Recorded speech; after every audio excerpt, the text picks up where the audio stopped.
Hey everyone, this is Casey with C. Reeves Makes.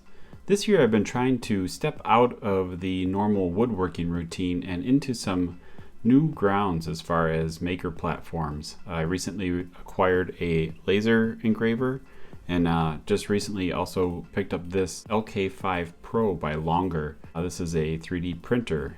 Looking forward to bringing this into the shop to use for making jigs for T-track and rails and setup blocks and stuff like that.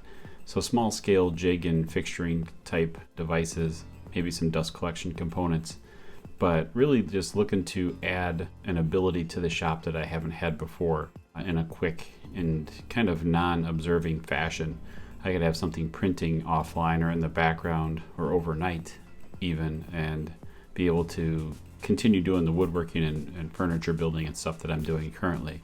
So this is going to be a great tool just to have kind of offline, but as I grow and learn with it, I will definitely be sharing some of the items that I make with it. The unit itself is actually very affordable, coming in under $400, but some of the things that I liked about it were that the capacity on it as far as build volume goes is 300 millimeters by 300 millimeters by 400 millimeters tall.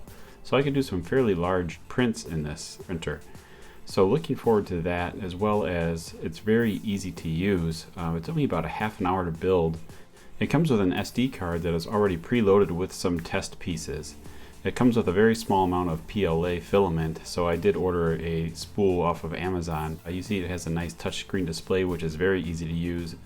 Very easy to set up the heat for the nozzle and the heated glass bed, which is really nice. After printing a couple test pieces, basically let it sit and cool for about 20 minutes. And the part pops right off of that glass bed. Again, very easy to just kind of set it and forget it.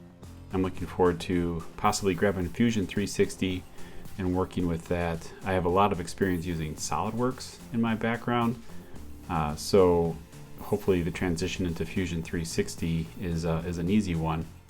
If you know both platforms of SolidWorks and Fusion, please leave me a comment down below and let me know like ins and outs or things to look out for, or maybe some tips and tricks that you guys maybe know. After getting the filament installed, I heated the bed and nozzle to the appropriate temperatures and started printing. Longer provides a preloaded SD card with the printer, and so I started out by printing the fan scoop that is an upgraded version of the one that comes on the unit itself. So I figured that would be a good starter piece, and this part took just under an hour. You'll see here that I will show the actual speed of the printer, and it's actually pretty quick considering what it has to do with the melting the filament and layering it onto the part. So it's pretty impressive to watch and see.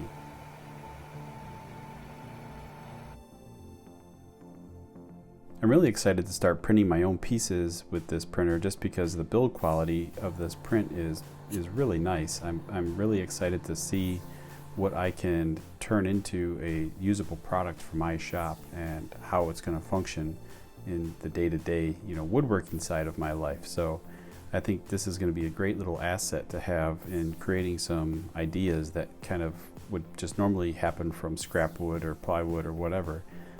Being able to turn it into a functional piece and really design it the way I intend and want it to be is going to be a great achievement for my shop. The second part that I printed was the Longer whistle, which actually has a functional bead inside, and so you snap the bead loose and the whistle does work. I know that for a fact because my son has used and abused it, and it has now been taken away from him. So good job, Longer. Thanks for that one. But you can see that the build quality is really nice on this one. There are a little bit of tailings here, if that's the proper term for them. I think it could just be the speed that I had the printer printing at, or maybe a temperature issue. It is in my basement now because that is more of a temperate and easy to control environment for it. But if you like this printer or you want to check it out, look at the link in the description down below, and please leave me a comment and let me know how you would use a 3D printer in your shop. I'm Casey with C. Reeves Makes. Thanks for watching and stay tuned for more videos.